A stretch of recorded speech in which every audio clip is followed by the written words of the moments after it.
Good evening. Jordana Green here. So what have we learned about sexual harassment in the workplace in all of the years that we have been taking those online courses, having seminars about it, knowing the difference between right and wrong? Dan Rust is joining me now. He is a favorite guest of mine, and he recently published an article called Behind Closed Doors: 4 Ugly Truths About Workplace Sexual Abuse Today. Dan, welcome back to the program. Hey, it's great to be back, and I just wrote it down. Jordana said I'm a, quote, favorite guest. You are. That's huge. No, I love your book, Workplace Poker. You and I spoke at length on the show about, I thought you just had some terrific advice. And this one is touchy. Let me just give you my thoughts about this situation. Sure. First of all, I felt bad for Gretchen Carlson, that this was happening to her, as she alleges. And then I was angry that she didn't come forward sooner. She got fired. And then she came forward and said, well, he sexually harassed me. And I thought to myself, well, if it was going on, you should have said it while it was happening. Because if it was happening to you, it may have been happening to other women. And she was a high-profile person. And maybe she didn't want to make waves or risk losing her job, which is why she didn't say it. And I don't really mean angry. I feel bad for this woman. Terrible things have happened to her. But then when Megyn Kelly came out, I thought to myself, why didn't she come forward? She's a superstar. She, is more embedded in the network. And I thought to myself, what are we as women doing that we are not coming forward, saying anything? Dan, is this just everyone's dirty little secret? I really think that it is. And I'm not just thinking that because of my personal opinion. When I wrote Workplace Poker, my approach. It's give me reality. Let's just look at the dirty reality of what happens in the workplace and how to manage human dynamics within the workplace. So when the book was first published in March, I had a lot of people, men and women, subscribing to my blog and connecting with me by email and on social media. And so when this first came out, because it really wasn't a focus of the book, but it was an area that's clearly related to what I'd written about. And I just asked women to get back to me and tell me, what is the state of sexual harassment in the workplace today? Not your stories from 20 years ago, but today. And I was surprised that there are many, many women who, they may not use this exact phrase, but they essentially put up with or have put up with bad behavior, and they do it for very conscious reasons, either because they want the job that they have, or they want the potential that they have at their current place of employment, or for whatever the reasons might be. As long as it isn't bad enough, quote unquote, they have convinced themselves. And the thing I want to be careful about is not necessarily judging them harshly, because I get what you're saying. I do, because you can look at this and say, if everything Gretchen is saying is true, and we don't know that it is, but let's assume that it is for a moment, then that's exactly the choice she made. She decided to, quote, put up with it while her career was progressing and while she was trying to renegotiate a contract. And it was only when things finally didn't work out that she came forward. Right. And I think the dirty secret is that's a choice many women do make still today. And I'm not disrespecting that choice, because I think where I got surprised and what I've had to come to terms with in the last couple of weeks since I wrote the article, and I've had even more commentary since then, is the nature of male-female dynamics in the workplace.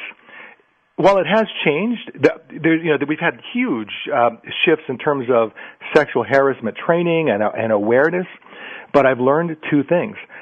Number one, I've learned that the abusers haven't gone away. I mean, some of them have, and kind of the frat boy kind of behavior, that for the most part has faded away because it's obvious, it's easy to swat down, and it's easy to walk down to human resources and say, Joe texted me a picture of his whatever, and that's easy for HR to deal with. Sure. What's hard for HR to deal with is the guy, and it's mostly guys, the guy who is clever, who picks a certain person, and at the same time that he picks a certain person to groom, also makes sure that he has really good, solid working relationships with 6 or 7 or 8 other women who would be shocked, who if anything were to come forward, would absolutely say, no way, couldn't be happening. And this is exactly how it played out with the Fox News scenario. And I think there just is a certain type of, I want to say almost sociopathic person who gets off on the game, and they don't pick weak women. You know, we have this concept that, it's the weaklings, it's the underlings that they can't stand up for themselves. The women I've been talking to, they are not weaklings. Right. Right. But there are guys who they know when they have the power, they know where they have the power, and then it's like the sexual harassment training has trained them to be more clever, to be more careful. Interesting. Wow. And to make sure that anything they do has plausible deniability, is behind closed doors, is off on a business trip when no one else is around, or a recent story that I just heard this week from a lady. She had worked for a guy for years and actually felt that she was being groomed to take over his position when he advanced to the next step. And it was only on a business trip that they were away from everyone else, and she was in a situation where she totally trusted this guy. She had become so close to him. She had shared information about problems in her marriage and problems in her. He was a friend, a confidant, and then he tried something when they were out by them on their own, and made a move. And she pushed back strong and made it very clear nothing was going to happen. But then from that moment, the whole, quote, mentoring relationship began to shift. And she realized she was being groomed, just not in the way that she had expected. And yet she said to me, this whole scenario I've just described to you, I have no evidence. I have nothing. I have nothing but me and my word, and he has position, power, influence, a reputation. And she said, here's where I'm stuck, because I like the career I built here. I want to continue my career progress, and I know I can if I just don't make a big deal of this. And if I do make a deal of it, I know it's going to hurt me. So, and I, she was asking for advice, and I was, all I said to her was, at this point, I'm not the person to give you advice other than to act as a sounding board and let you know. I have to cut you off because we have to take a break. Sure. You write in your article that going to HR may not be your wisest move. I want Dan to tell us why right after the break. Jordana Green here, Chris Elson in studio. We're talking about sexual harassment in the workplace on the heels of this Gretchen Carlson scandal with former Fox News chairman Roger Ailes. Speaking with Dan Russ, Dan has recently written the article called 4 Ugly Truths About Workplace Sexual Abuse Today Behind Closed Doors. And Dan's also the author of the book Workplace Poker, which I really loved, by the way. That should be on any business person's shelf. Are you playing the game or just getting played? We're talking specifically today about sexual harassment, and he writes in his article that going to HR may not be your wisest move. Dan, why? That is so disheartening. Well, and I know this is a tough one, but Jordana, from reading the book Workplace Poker, that I have kind of a love-hate relationship with human resources departments anyway, because I understand they are there for a very important purpose, but sometimes people become misinformed, or they have a misperception that the human resources department is there for you, the employee, primarily as a representative or an advocate. And while that is to a certain degree true, mostly human resources is there to protect the interests of the business. So you have to understand that if you approach, and I've heard recent stories where this exact scenario plays out, where a woman approaches a human resources representative and says, I want to report something anonymously. Mm-hmm. I want you to be informed, but I don't want to make a deal of it. Right. I just want to make sure that if it's happening anywhere else or with anyone else that you know. And HR doesn't really say one way or the other. Mm-hmm. They simply basically say, well, tell me what happened.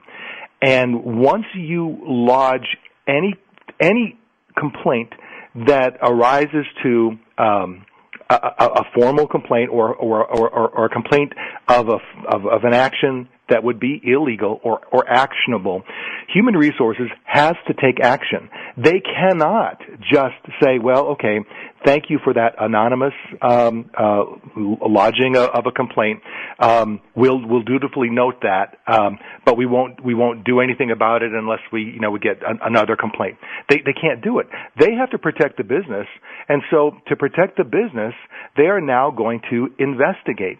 And that investigation is almost inherently going to reveal, at least to some people, who you are, and depending upon the circumstances, that may not serve you well. Right. So my strongest recommendation to any woman who has experienced actual workplace sexual harassment or abuse, and even those terms I struggle with, because a lot of classic workplace sexual harassment is actually abuse. I mean, of course it is. It's mental abuse, it's emotional abuse, it's career abuse, and just because someone doesn't touch someone in the wrong place, it can still be abusive behavior. So if something like that has happened, the first thing you have to do is find your own advocate, find an attorney. If you can't afford an attorney, find a legal aid attorney. Find someone who has only your interests in mind. Don't talk to friends. Definitely don't talk to coworkers, and not because there's anyone's gonna go out of their way to give you bad advice. It's just that many of them don't know what good advice is. Talk to someone who is your advocate, is well informed, and then take action from there based upon that person's advice. You're going to be in a much better situation, and it may be that they recommend that you now take the formal step of speaking to Human Resources. It may be that they advise you to do other things before you take that first step. Yeah, it's so dicey. Dan, we're out of time. Again, it's Dan Rust. You can find him on Twitter. The article was 4 Ugly Truths About Workplace Sexual Abuse Today, and his book is Workplace Poker. I do hope you'll come back on the show again, my friend. Love to. Anytime, Jordana. Thanks again, Dan. Thank you. That Bye-bye. is hard. It's just a tough situation. Everything about that is a challenge. Yeah, we can talk a little bit more about this after the break. But of course we're going to talk about log rolling. Here we have a log rolling champion, and I am fascinated by all things log rolling. Stay tuned. We'll talk about that right after the break.